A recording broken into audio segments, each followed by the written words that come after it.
So if we can welcome ourselves as presence, welcome the peace, welcome our experience.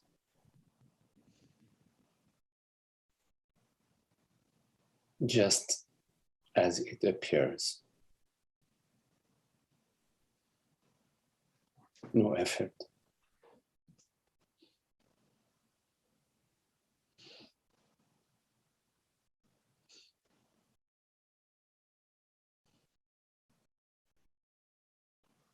No expectation.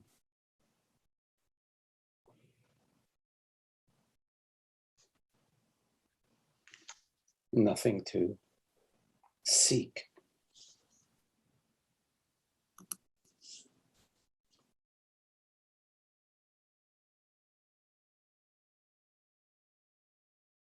No image is necessary.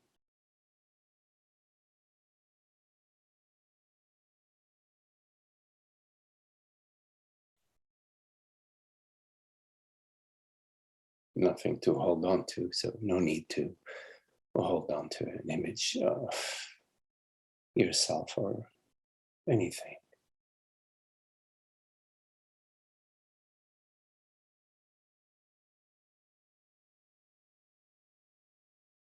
Notice how effortless it is to be.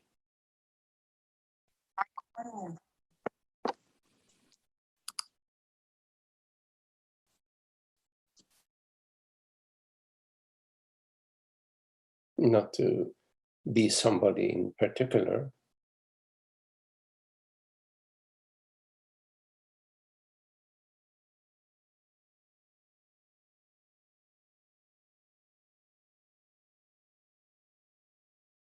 but the effortlessness of awareness, of presence.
Is there anything separate in your experience in this moment?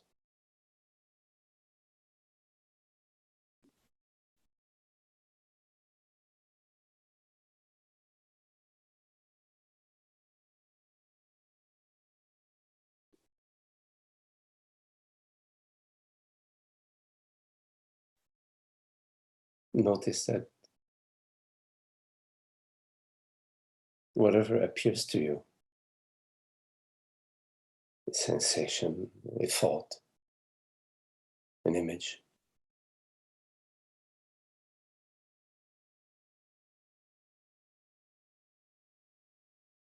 appears to you at zero distance.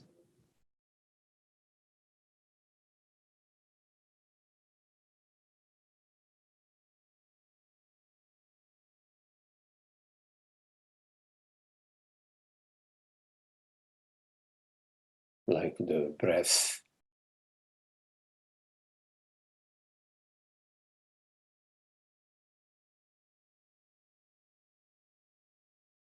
complete intimacy.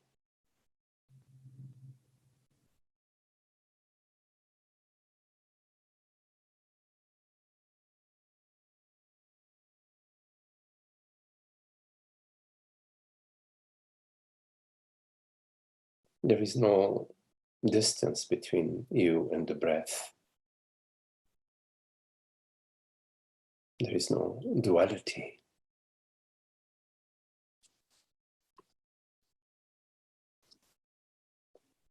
Between you and the breath.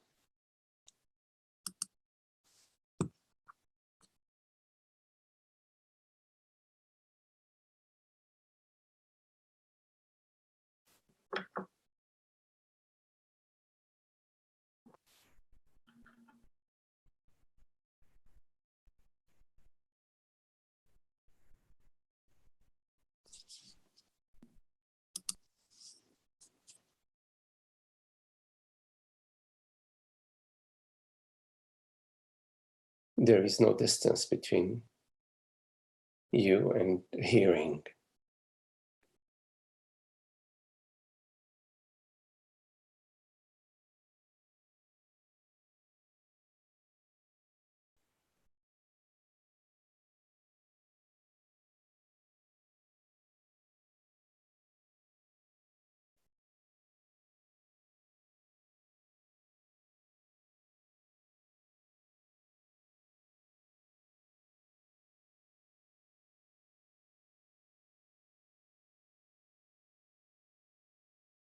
There is no distance between the sound and the silence.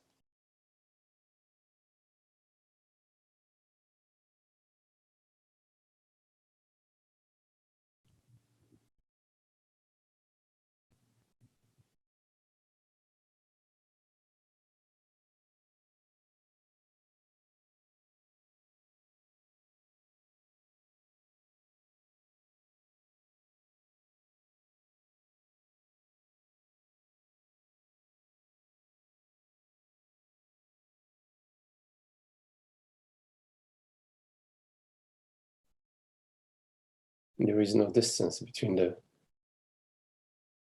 sensation of your feet on the ground and you.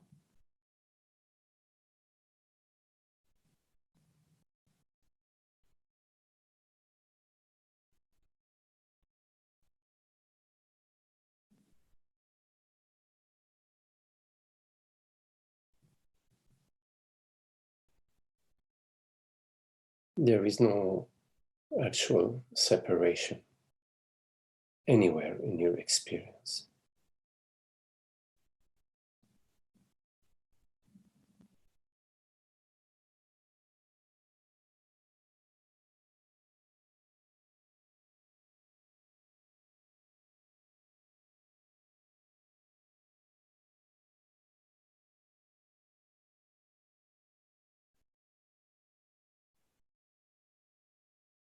An image of you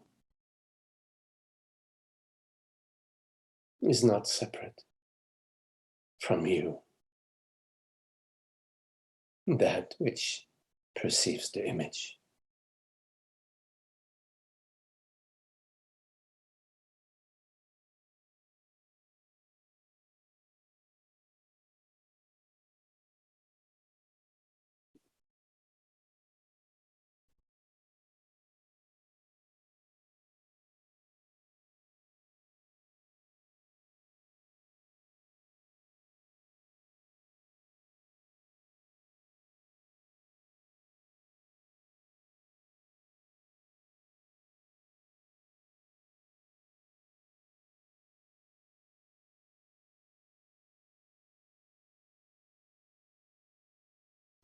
the belief that you are separate, that you are a limited body-mind.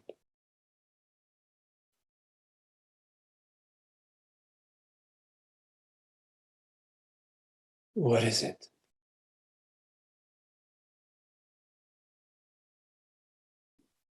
What is its truth?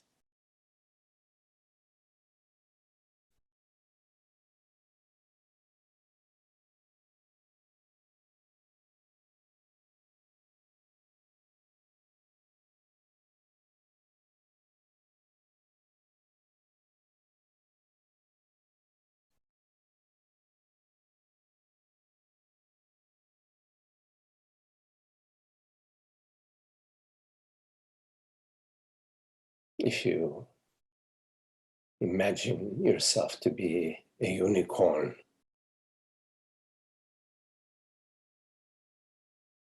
and you feel that you are a unicorn,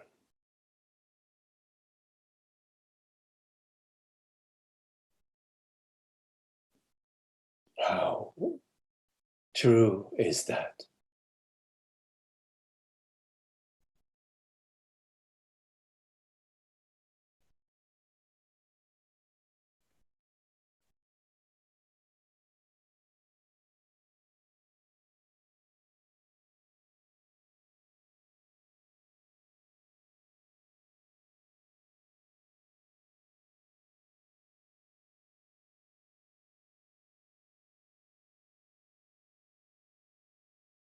You recognize the body has a name,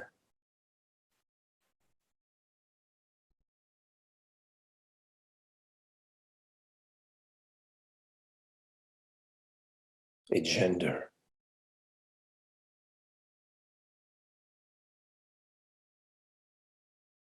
Does that mean that you have a name and a gender?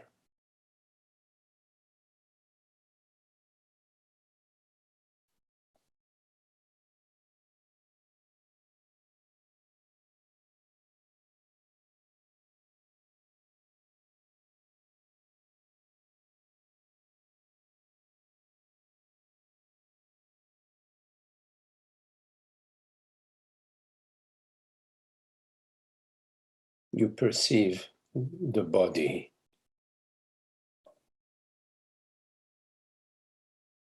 images,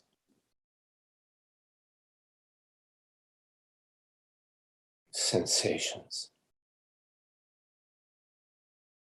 the sense of me the body, me the person.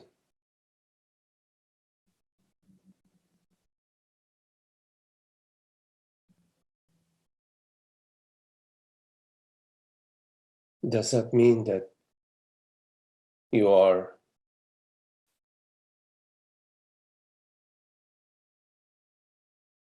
a body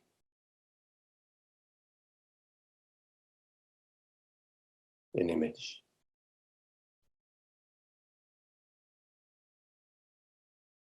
a sense of me?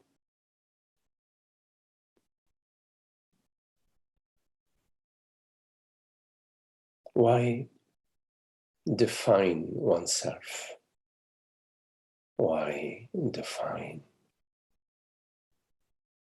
that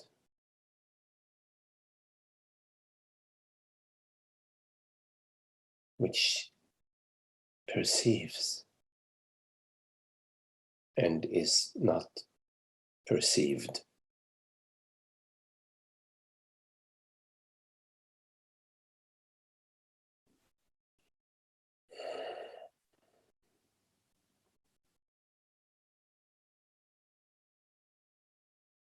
Is it an old habit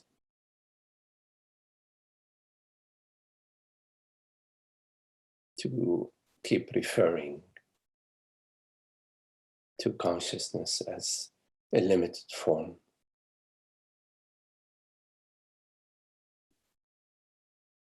What for?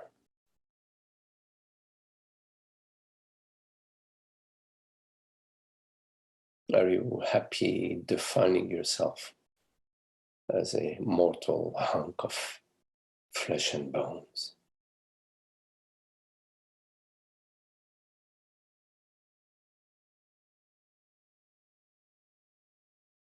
Are you happy defining yourself as a bundle of images that keep getting tarnished?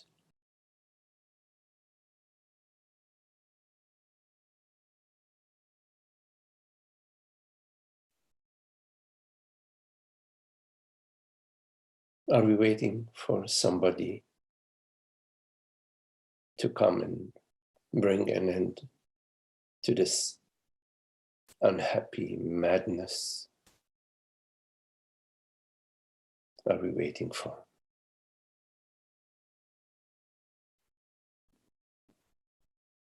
Our God, our Guru, the magical pill?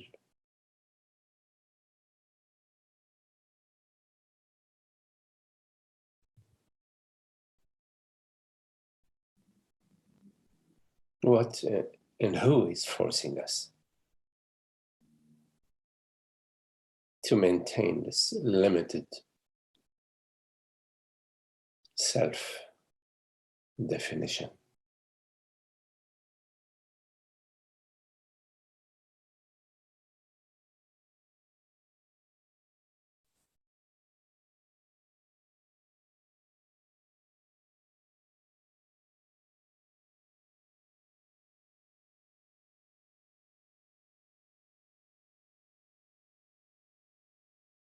This moment and every moment you are that borderless aware presence, the infinite invisible reality of consciousness that has no story, no history,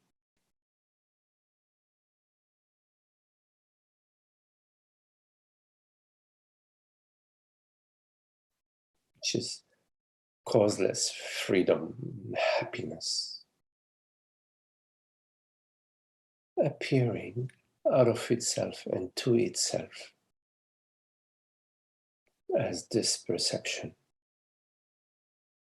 without anything at stake, nothing at stake.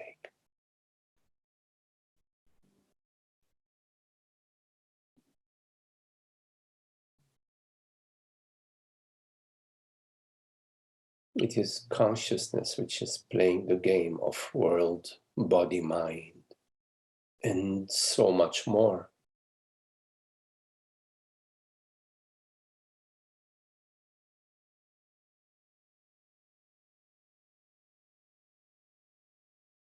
And it is consciousness which is within every one of us, through every body mind, perceiving its infinite creativity.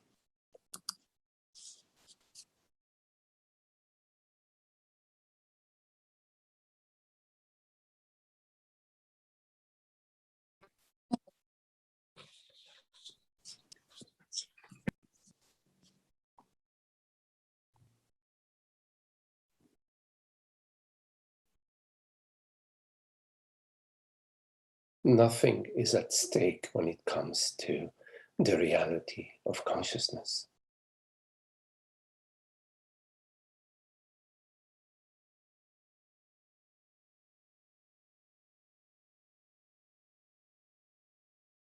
And that which refers to itself as I is this transparent, aware presence. The transparent reality that hears these words, that perceives this perception without in itself being a perception.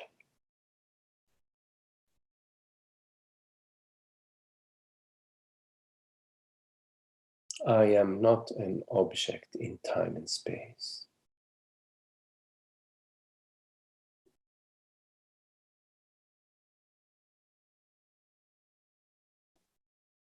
I perceive all perceptions without being any particular object or form.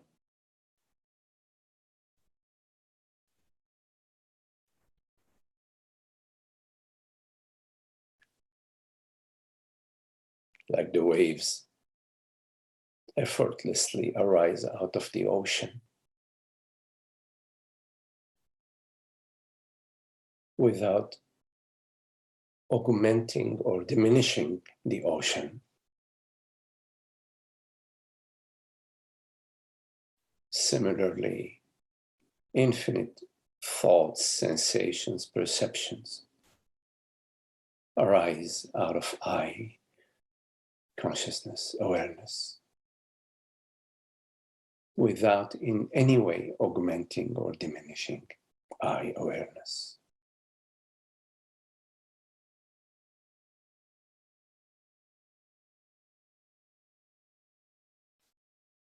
So, what is it that is lacking?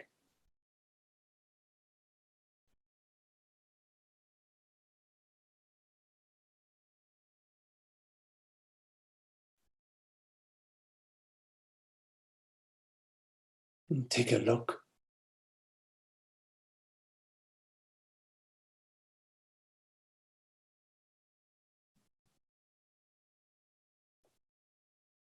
Defining yourself as a limited entity, which is lacking this or that, does not make it so. It's a mind impression, a body-mind impression. An image on the screen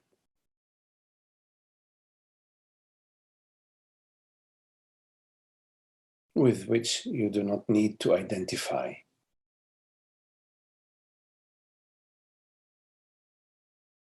You can watch an image on the screen. It could be a rose. It could be a volcanic eruption. It could be beautiful sky or a stormy image on the screen. You are not an object. You are not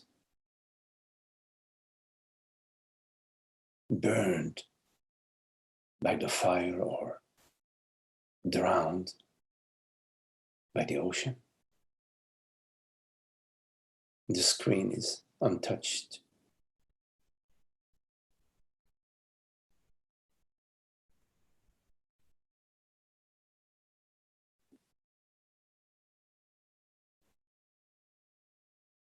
Is that not your experience?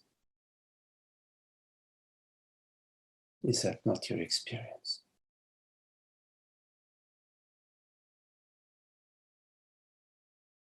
The experience that you can trust rather than returning to the old shoes of I am somebody who needs this and that in order to be happy. I'm a young man, I'm a young woman, I'm an old mother. Instead of going to the old limited ways in which you define yourself.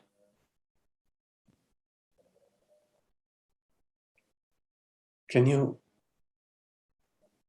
allow the wisdom to shine within you?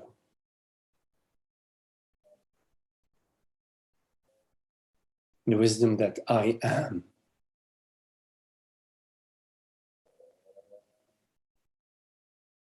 That I am aware, and that this amness awareness is absolute, is real, is the reality of myself, and the reality of everything. There is one reality. There isn't a separate reality of the waves and the separate reality of the ocean.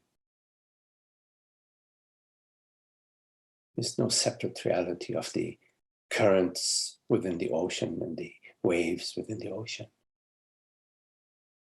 It's all the ocean.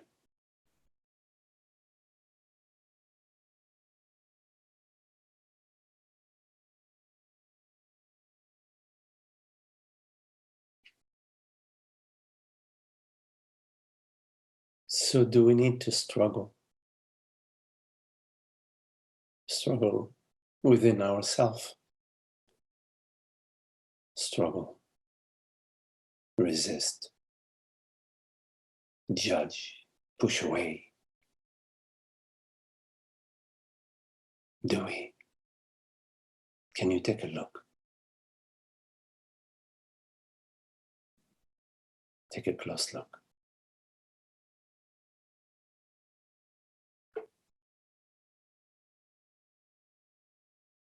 And explore living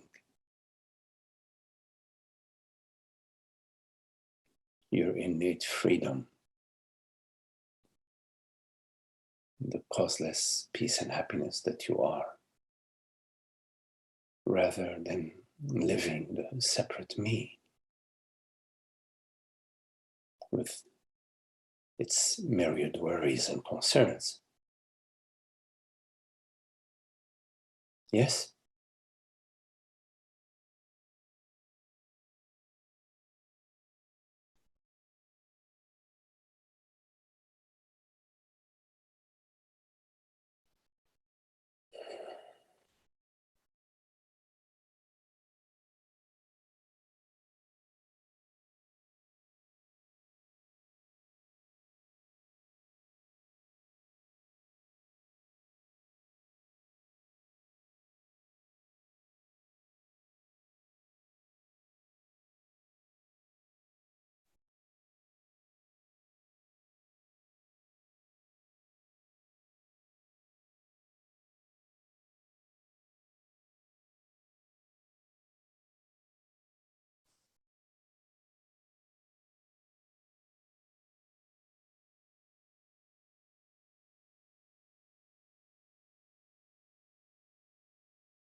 Okay, so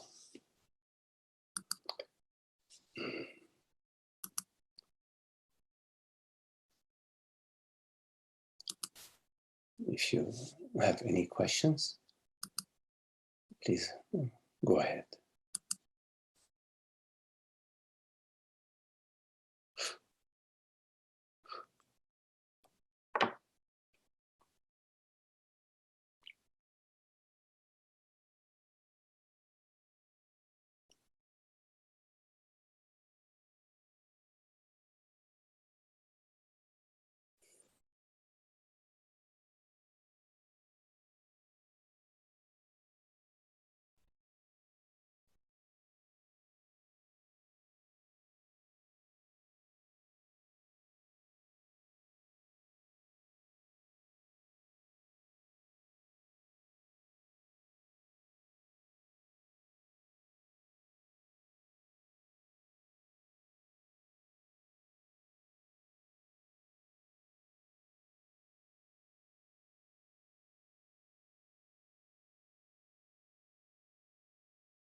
Hello, Priya. You're right. Can you explain consciousness or awareness in meditation with an example?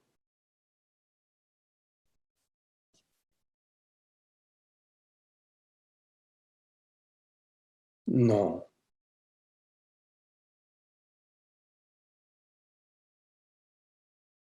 I can't.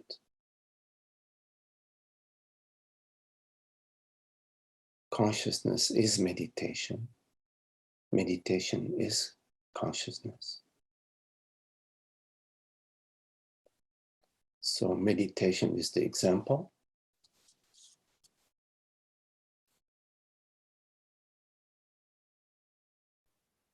But how can you describe meditation?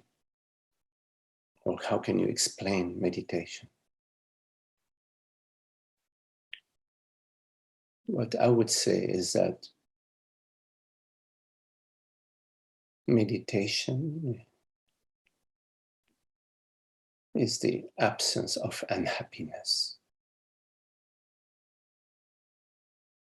the absence of the sense of separation, the worry, the concern, the sense of lack, the ongoing onslaught of desires, phenomenal desires. So how can you explain the absence of unhappiness? It explains itself. When you are at peace, it's normal. Like right now, you may, for example, be at peace. It's not a big deal. It's like, okay. But as soon as unhappiness arises, memory about somebody doing something harmful to you, the fear, the worry about loss and gain, the worry and concern about death, then happiness becomes a big deal. But our natural state is meditation, meaning consciousness is meditation. So, like, for example, the body is breathing right now. It's natural for the body to breathe. It's just when you have a very bad flu or something like that, and you cannot breathe because you are stuffed up, your sinus is stuffed up and you cannot breathe, then breathing becomes important. So our natural state, Priya, is peace and happiness. Our natural state is meditation. We don't do meditation. We are meditation. What we do is we superimpose upon meditation the sense of separation by defining ourselves as somebody spiritual, somebody unspiritual, somebody rich, somebody poor, whatever way we define ourselves is a superimposition upon the natural state of peace and happiness. But when you don't superimpose onto the natural state, when you don't superimpose any stories about yourself, about consciousness, then it is meditation. Oh, Priya, you're right. So only can get happiness with only doing by meditation. No. Meditation does not lead you to happiness. Meditation is happiness, but meditation is not an activity that somebody does. let me see how to. The belief that there is a meditator, that there is somebody who does meditation, you need to take a look at that Priya.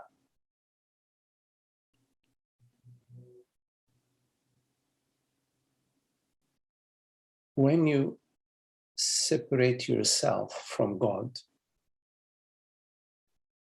there is unhappiness. But when you don't separate yourself from God, which is by not defining yourself as Priya, as somebody, when you don't define yourself, like right now in this moment, let's say you're not defining yourself as anything. You are at zero distance from God. In this moment, you are at zero distance from God. But you're not doing any particular practice in this moment to be at zero distance from God. You see? So happiness is our natural state. But then we believe, or when the belief arises, that I am this person, this separate person, you have at that moment left the meditation, you've left the happiness. And to return to the happiness, you need to see that this belief that you are the body-mind is just, it has no truth or reality to it. You have to see that. And you see it because you look in that direction, you examine, you investigate. You have to investigate the belief that you are the body. If you don't investigate the belief that you are the body-mind, it operates, it has fuel, it continues to operate. And as it's operating, you experience the sense of limitation and separation, you experience unhappiness. But as soon as it stops operating, you are at the peace and happiness. Priya, you write in Buddhism, in Tripitaka regarding happiness, there are two pieces of puzzle among many others. One is as simple as sukha and the other is piti. I don't know these Buddhist terms, Priya. Maybe you have to explain to me what is sukha and piti, so I cannot explain that to you. Oh, happiness and bliss. Okay, happiness and bliss.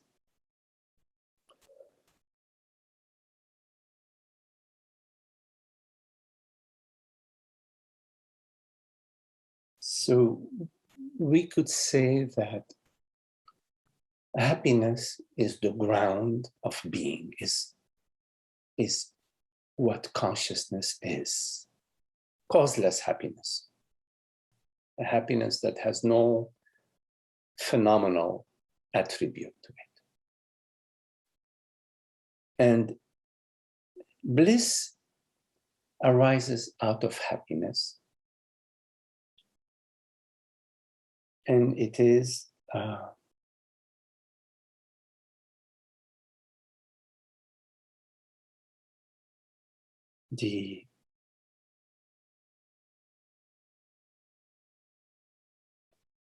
it's happiness,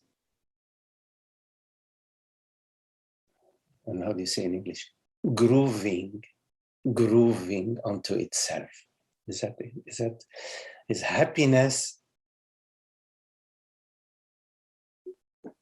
making a statement about itself to itself. They are not separate. But you do not define happiness as bliss.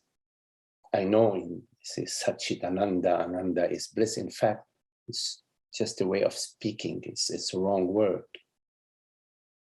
Bliss is not separate. They're not two, it's not separate from happiness. But happiness is the ocean, and the bliss is when the ocean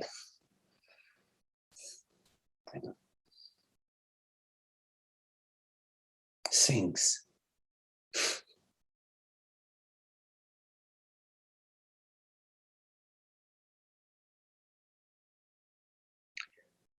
Often in some of the traditions, there is a focus on the bliss. The bliss is an expression of happiness, while happiness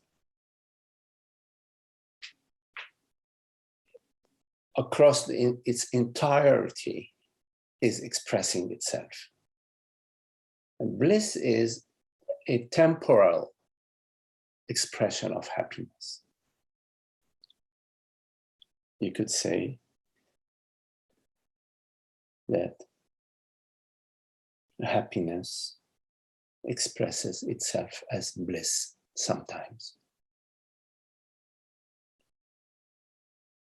But it doesn't matter, Priya, so much. I know you are in the Buddhist tradition, but in the direct path, the focus is on the understanding about reality. And the reality is peace and happiness, freedom, peace and happiness, or the natural state, or our essential nature is freedom, causeless freedom, peace and happiness, awareness, consciousness.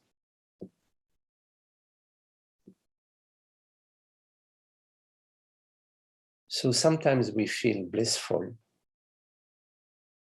when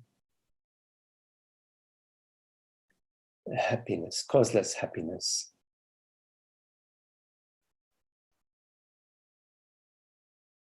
expresses itself in our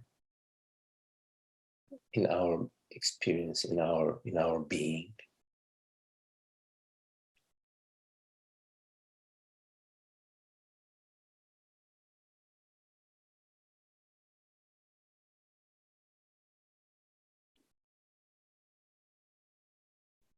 Like you have a rose garden and you love your rose garden, but not all the rose bushes in your rose gardens are flowering. But you are in love with your rose garden. And every now and then, as you're walking in the rose garden, you come upon a rose. So the rose is the bliss, and the rose garden, including the rose, is the happiness.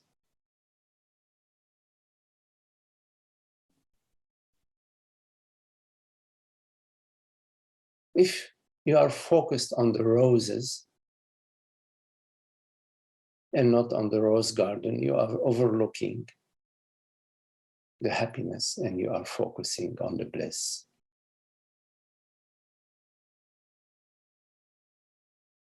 But if you are focusing on the rose garden, inevitably there will be roses here and there.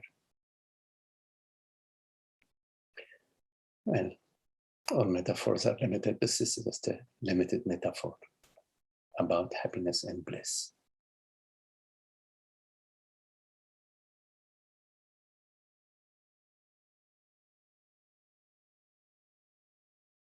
I remember years ago when I was in the Zen tradition, there was a great focus on Satori, on enlightenment.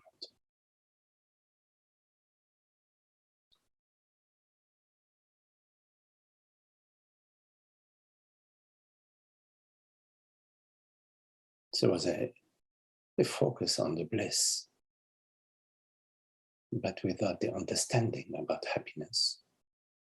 You can experience the bliss, but not the happiness.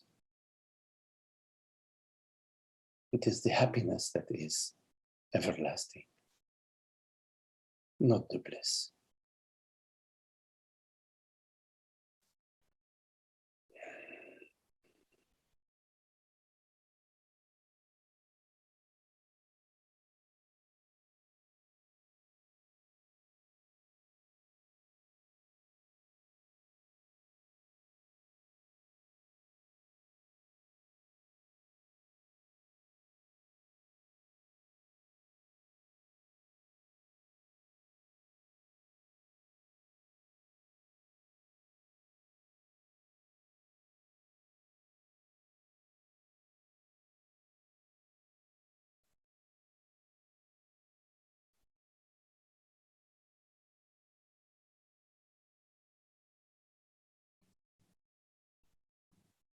And happiness is the absence of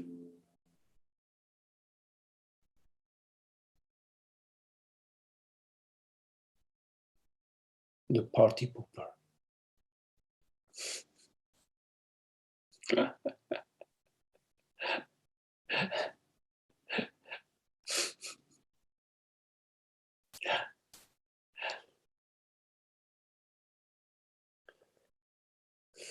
Any questions?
Priya, it is fine.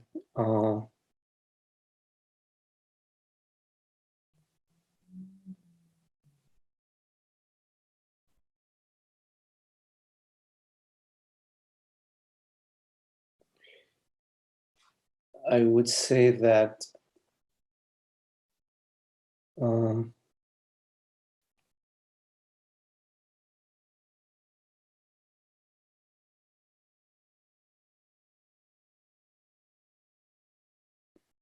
I'm going to read your questions so that make sure everybody is hearing.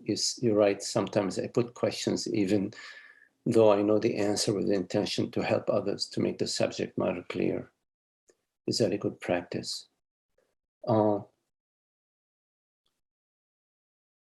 It is okay to do that because you're interested in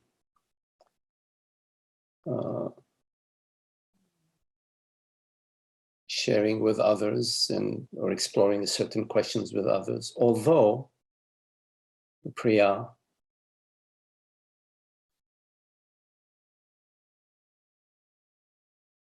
it's a different thing to have your own question.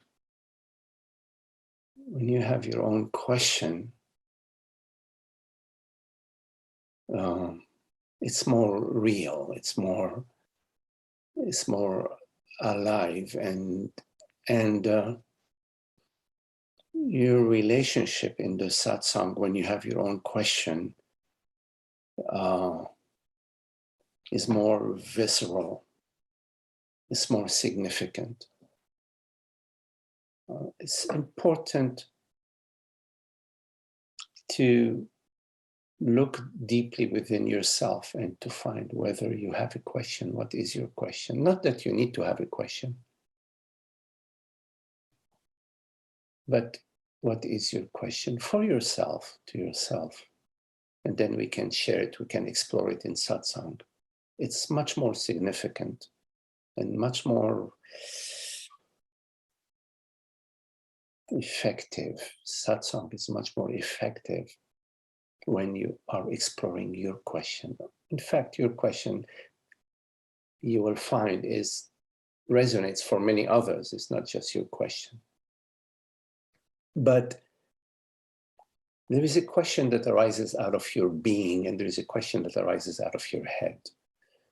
There is a difference between them. And they're both questions. And they can be addressed, they're addressed at the level from which they are being asked.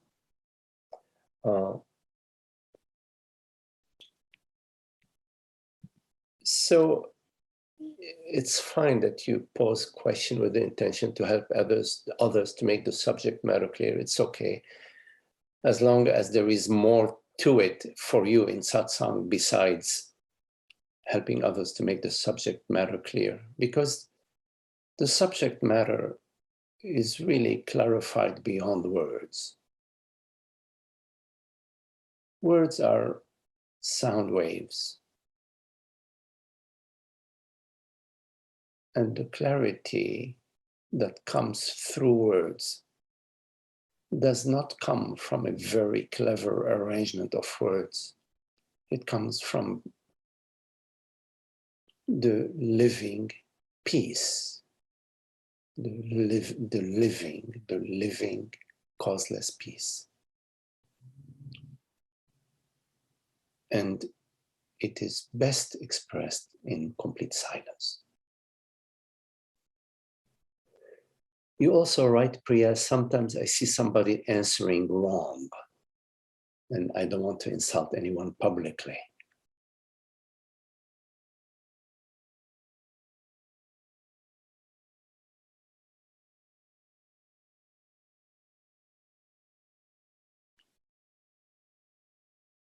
Whatever everyone says, there isn't any right or wrong about it. They're expressing their understanding at that moment, or their question at that moment, or their insight at that moment. I do not hear people speaking right or wrong, because we are together in the same ocean, the same drops of water. And if one part of the wave is rising, the other part of the wave is descending, is not a right and wrong about it, because we are together interested in the understanding about truth. And you would be surprised about how sometimes you hear something that you may disagree with or feel puzzled by, and later, who knows when, you get some understanding out of that. So it's important not to hold on to this position of right and wrong, somebody answering right and somebody answering wrong, because that's erroneous. That's not everybody's expressing just correctly what they're expressing right now. It's just a matter of, are we hearing it from the right place? Are we hearing? Are we listening from a place that's embracing it all?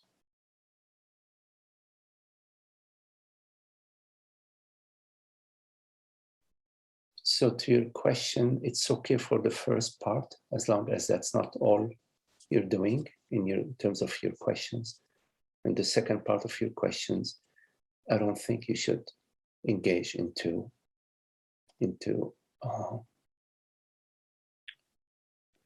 the ideas that arise to you about this is right and that is wrong.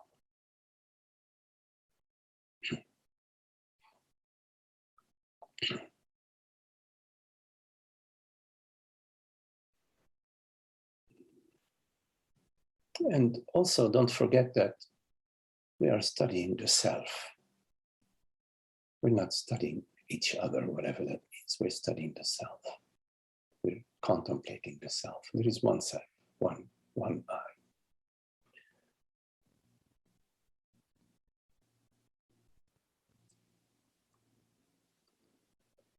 Any questions?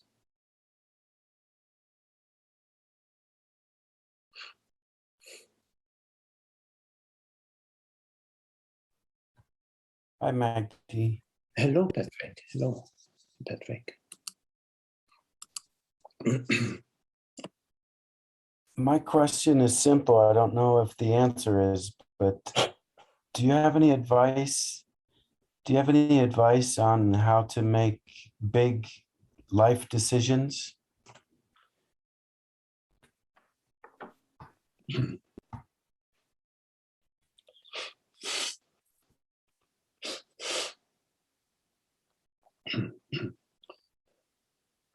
You know, big life decisions and not so big life decisions. The way to make a decision is a sort of the same, whether it's a big life decisions or not so big life decisions. So it's a mixture of activity and inactivity, activity and passivity, sort of a mixture of engagement and waiting. So in the engagement, we are looking at the situation. We are looking at the data. We are receiving information. We are gathering information. We are asking questions.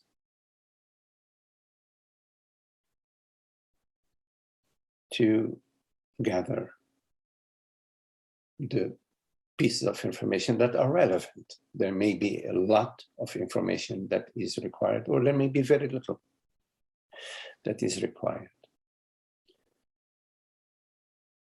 Also, we are not alone in making a decision. there are other parties involved most often. And so we need to take that into consideration, that they have exactly the same freedom. Our freedom and their freedom is exactly the same freedom. I don't have a trump card on freedom, and they don't, you see. No. Their right to happiness and to good fortune, and my right to happiness and to good fortune is equal, is an equal quantity, equal right to happiness and to bounty. So there is a whole concept of empathy, sort of. You have to sort of be, in a way, in their shoes. Maybe it's not empathy, but it's sort of to see, to explore as best as you can what the impact would be on them. How would they perceive it? What would be their experience? And to take that in account within the spirit of fairness and the spirit of love and the spirit of understanding that, hey, you know, we're all the same freaking thing, you know, which is not really a thing, you see. And that may be challenging at times, depending on our conditioning and depending on how our maturity, our quote unquote spiritual maturity, to be somehow, although there is the conditioning, we are capable and willing to and open to make a decision that goes beyond our conditioning, which is self-preservation, me, my life, my wife, whatever, my goodies, my whatever. Also, of course, you have another direction, which is your inner peace. So you don't want to make a decision that is so much against your inner peace. At the same time, you don't want your inner peace to be a conditioned inner peace, meaning it's a projection. There may be a projection inwardly that is a priori making a conclusion without being open to the possibility that, oh, wait a minute, this may, I'm open to trying that. Sometimes an inner voice is sort of coming from our conditioning. Oh no, I will not, that's off the table, you see. And it depends where it's coming from, that inner voice that's saying that's off the table, where it's coming from. Is it coming from an old habit, an old pattern, or something that you've repeated so many times before and now it's your identity in a way? And if that's the case, as much as possible, I would be interested in taking a close look at that and relaxing that, because if that is operating within my decision-making process, it's an old thing that is just repeating itself. Boom, boom, boom, boom, boom. Resisting, saying no out of old habit or out of preserving the me, whatever that, whichever way it's doing that, it's preserving my ...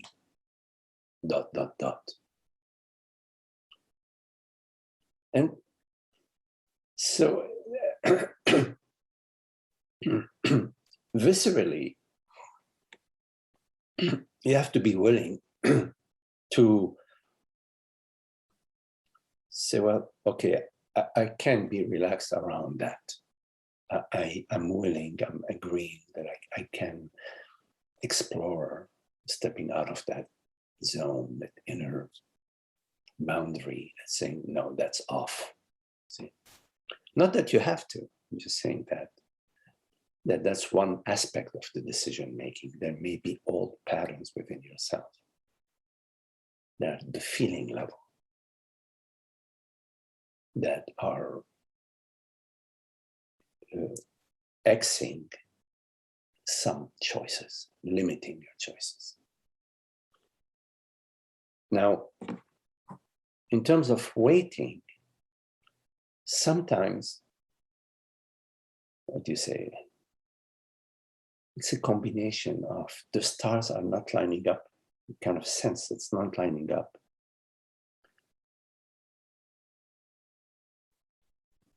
Which has another aspect to it,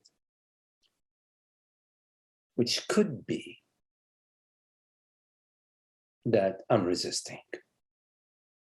It could be a combination of I'm resisting or the stars are not lining up. When you are very fluid, life is fluid. Decisions, yeah, they sort of matter. Life-changing decisions become less so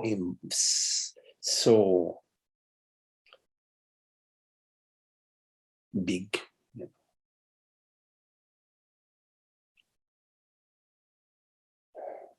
Because in the end, what's the big deal? If you're living in this state or that state, you're working for this company or that company, you are with this partner or with that partner or with another partner, in the end, it's at some level, it's all the same. At some level, it all works out. You know. Why? Because there is that other level, which is completely open, is not resisting the flow. Not resisting the flow. In life-making decisions, when you are making decisions to protect the psychological you, the psychological you, what is it? Images, ideas, projections about you, definitions about you, your future, your past, your life. It's a mental realm and a feeling realm. When you are making decisions from that realm of the personal self, the illusory self, the limited self, that personal consciousness, it maintains, you're maintaining the sense of limitation in your life. There may be some changes in your life where you are in new situations, new relationships, or whatever. But the sense of limitation, the sense of separation is still operating. So as much as possible, when you are making decisions with the more global understanding that life, there is a change in life, changes for everybody, but it's like the surface of the ocean. There are waves on the surface of the ocean. And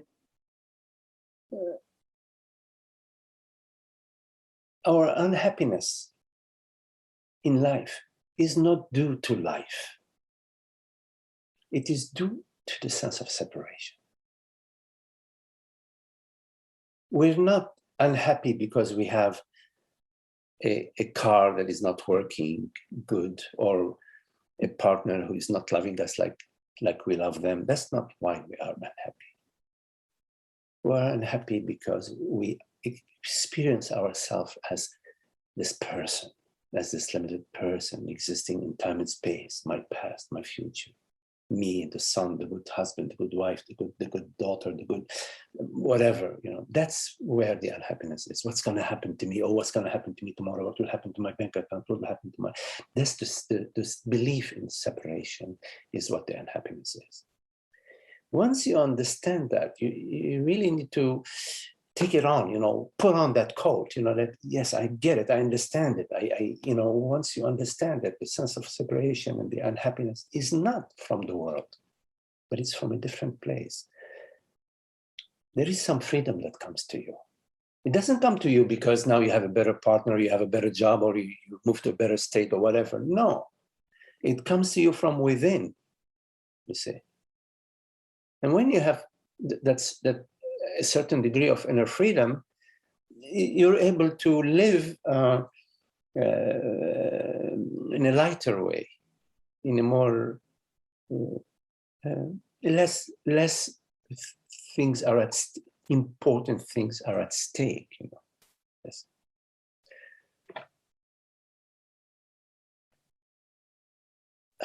I mean, I spoke a lot in the theoretical because I don't know your situation, and so therefore I'm just speaking, with such broad way of speaking. Every situation is very particular, very specific. How it's presenting itself to you. I'm just maybe speaking the big strokes, the big brush strokes, about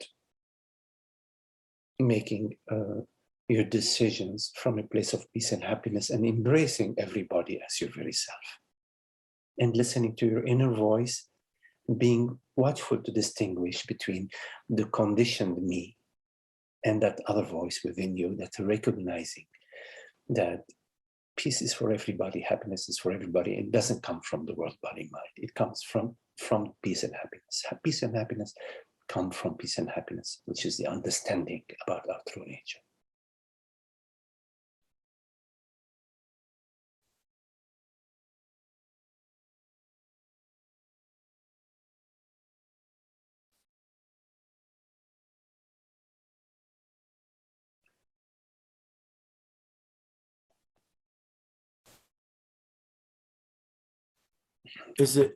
Is it possible though for a decision, like putting off a decision, keeping you stuck though? In other words, I often don't know whether or not my decision is in service of the higher good or higher knowledge, or if it's in service of the egoic self. Yeah. And so I tend to procrastinate making the decision until I have more understanding surrounding it. That's good. So I wouldn't call it procrastinate, but if there isn't clarity, about whether your decision is coming from the personal self or it's coming, from a different place, then it's a good idea to continue to look in that direction. I wouldn't call it procrastination. You're looking. So a decision that is win-win for everybody. It's a happiness for everybody, or in some cases, the least damage for everybody, depending on what the situation is, you know what I mean? So, and also, so that's the direction to look in, not just, about me. But, and also, once you make the decision, or one of the things to include in your decision making is that if your intention, is for the whole, that's very important. Your intention, you may not, in that moment of making the decision, and maybe it's important to make the decision now, you may not have all the bits and pieces. You may not have 100% clarity about where you're coming from, but you're interested in the good of the whole. And now you have to make the decision. So that's the best you can do. You're coming from a good intention. You're looking A, B, C, D. A is no, B seems okay, C seems more okay. You're not sure, B or C. All right, I'm gonna go with C. So you go with C, and maybe next year you find out, or next year you find out, darn, B was the right decision. But at the time, this is what came together. Like, okay, I'm gonna go with C. So there is no regret. No regret, meaning you made the best decision you could make at the time. Your intention was the goodness for the whole. Okay, you have the capacity that you have at this moment of decision making, so much clarity. Maybe it's 70% clarity, 65% clarity, 80% clarity. Who cares? It is what it is. You are what you are at that moment. This is what you understand. This is what you perceive. Your intention is a good intention. So then you keep moving. Okay, moving. Okay, you realize, oh, B was the better decision. Okay, well, now I am over there. I'm in a different situation. What's next? What's next? We don't somehow, rewind and play the regret game and why did this and why didn't she? And no, you move on. You move on. Why? Because you came from a place of and maybe later on you realize that, darn, I wasn't fully sincere. I thought I was, but I wasn't fully sincere. Good. It's good to get this information, because this information that you're getting, that you're not fully sincere with yourself or fully honest with yourself or with the other, that information is a helpful information that you can use in your life, in your relationship, to, quote unquote, increase your honesty, your sincerity, your truthfulness. We learn in life. There is a progress in life. We learn how to navigate life. But the psychological gains of I should have, I would have, why didn't I, and all of that, no, that's a spin. That's useless. What can I do now? How can I take a look at the situation? What do I see? What is my understanding? What do I need to study? What do I need to look at? My intention is for everybody's gain, everybody's wealth, everybody's getting along, everybody somehow being happy. I don't know. I mean, everybody's happiness is not in my hand. You cannot force happiness onto somebody. But your intention is for everybody's good and everybody's happiness. It's your intention. And a lot of it is in their own hands. You know what I mean? The happiness of my daughter, of my son, of my friends is in their hands. And my actions are coming from a place of considering everything, considering them, and of course, considering myself as well. I consider, in consideration is the whole, all of it.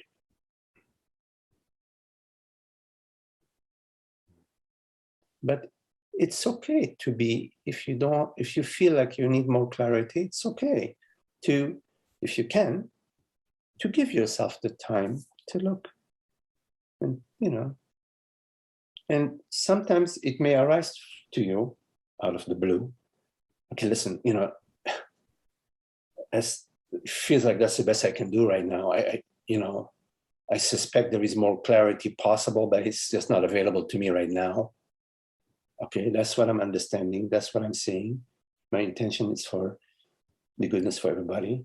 And you go along, you go forward.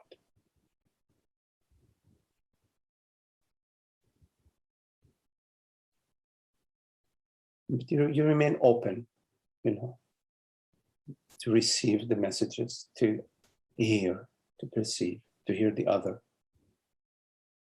Sometimes you don't understand. Say, okay, wait, okay, can you repeat that? What is that you were saying? And you may understand something, or you may understand that their understanding is flawed. You know what I mean? So, oh, okay, I get it. You know, you're in La La Land, you know, I mean, that's what it appears to you. You ask for clarification, they clarified, and they're still talking gibberish. Okay, well, I don't speak gibberish right now. Maybe it's not meant for me to understand what you're saying. Anyways. So can the flip side of that coin could also be true as well, right? Where the situation you feel stuck in is there to teach you, and until you learn that lesson, it'll feel like you're stuck in it. Mm. What is it that is stuck? I mean, the lesson. The lesson is always about what is it that is stuck? I mean, how real is this? I'm stuck. To be stuck, for the stuckness, to be stuck, to be real, then the I that is stuck must be real. You know what I mean? Like when you have a jail and somebody is in the jail, you open the door of the jail and there must be somebody in this jail. Yeah, otherwise it's not a jail, it's just a freaking room, you know, it's nobody in the jail. So in terms of I'm stuck, you know, I'm stuck in a situation, there's something for me to learn from the stuckness. I would invite us to look at, let's open the door of this jail and find that prisoner. What is it that is stuck?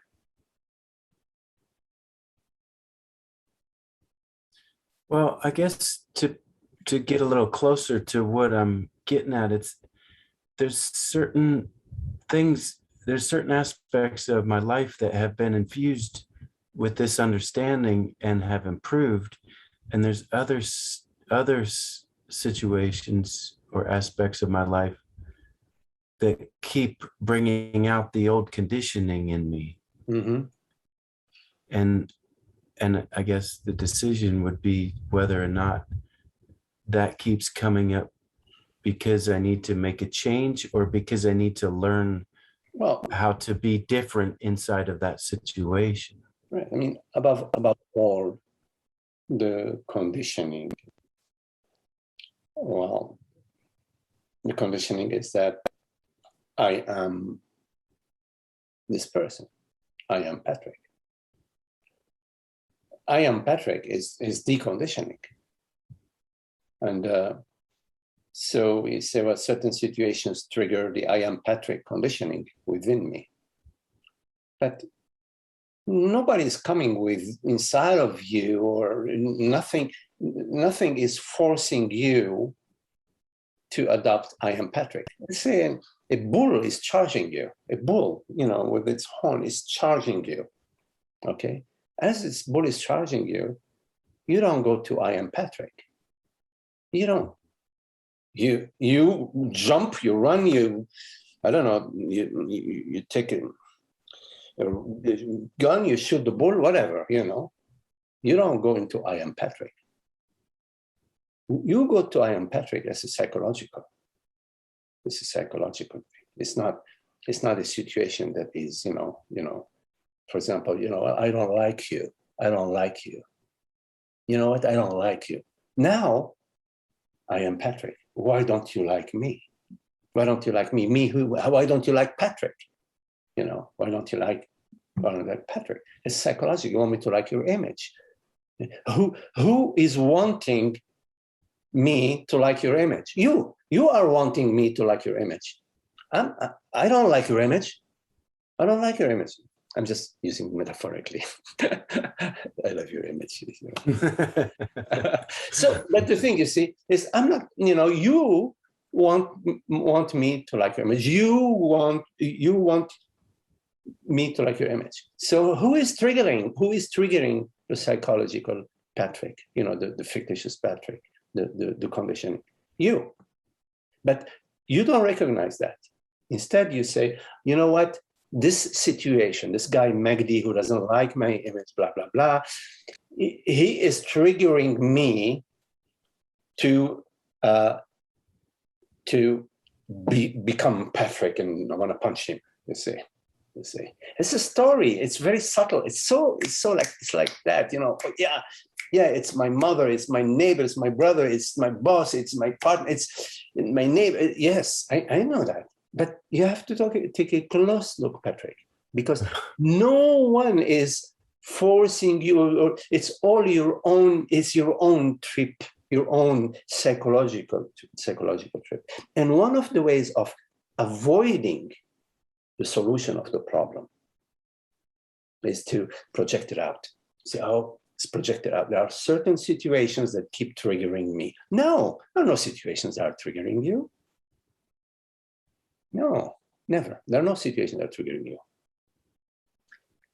I am not denying that there may be a bull charging you and you're going to shoot that bull. I'm talking psychologically. Psychologically, it's all an inner journey, an inner spin of I am Patrick, which sometimes you don't give a damn about it. And here you are right now. You don't care about being Patrick, nor do I care about you being Patrick. We're conversation. So there are times when you don't play the I am Patrick game, but there are times when you do. You have to recognize that within yourself. You have to detect within yourself when you are taking on the position that I am Patrick. Because whatever it is, you can write it. There's a story about it. Because Maggie loves everybody except Patrick. Here is a story. You see, there may be a million stories. Okay, fine. So you have a story, but still, irrespective of the story that justifies you're taking on the position of being Patrick, you are taking on this position. Now, having said that, Patrick, yes, there may be situations that are completely unpleasant. Unpleasant. Like I lived in New York City for 12 years, and at some point, I just wanted to leave New York City. I had a great time living in New York City, but at some point I wanted to leave New York City. You see, so it arose within me, and over time, it happened. You see. Anyways, there may be situations where it's not where you are happy. You don't, it's not what you feel like doing. So you do your best to explore other directions. You are open for other directions, but there is nothing at stake. It's not like your happiness is at stake. Like, for example, I was in a job where I felt that I wanted to change it, you see. Change it. I knew, but at the time, it was not possible. It took a few years. All along, I was open to, okay, this has to change. I'm ready for this change. This needs to change. But for the years that I was still, I was not suffering. I was working 14 hours a day. I was exhausted. I was, blah, blah, blah. But all that is for the body mind. Unhappiness is different. Unhappiness is psychological. It's not about like being exhausted. I mean, nobody likes to be exhausted, you see. But it's different from unhappiness. So it can be that in some situations, you want to change the situation. It may change quickly, or it may take longer time to change, you see. But the main thing too that I'm sharing with you and with myself is that it's at the dimension of the world, body, mind, and it's an important dimension, but not at the dimension of peace and happiness, you see. So it doesn't trigger the me. It can trigger a certain annoyance, a certain tiredness, a certain exhaustion, a certain, oh my God, how much longer am I going to be working in this, in this situation? And then you have dinner, you take a shower, you watch some TV, you read a book, you know what I mean? You don't get stuck in the psychology. But the fact that you're not stuck in the psychology you are still open for the possibility of a new direction. And it lines itself up. There is magic in the whole thing is magical. I mean, the whole, it's a miracle. The whole realm is miraculous, magical.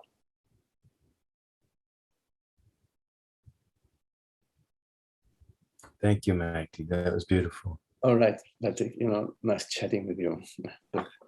Yeah. Thank you. Yes. Okay. Okay. Well, everyone, very lovely to be with you. Thank you all. Priya, thank you for your presence and your questions. Trish, hi to see you again. Very nice to see you, Trish. And Patrick, Holger, Frank. Okay. George, thank you, George. Grace, lovely to see you, Grace. Shiva, Sadhu Shiva, Malcolm. Zoe, Holly, hi Holly, lovely to see you, Holly, and John. Thank you all. Thank you, Maggie. Thank you, Maggie. Thank you. Thank you, Magdi. Thanks, Maggie.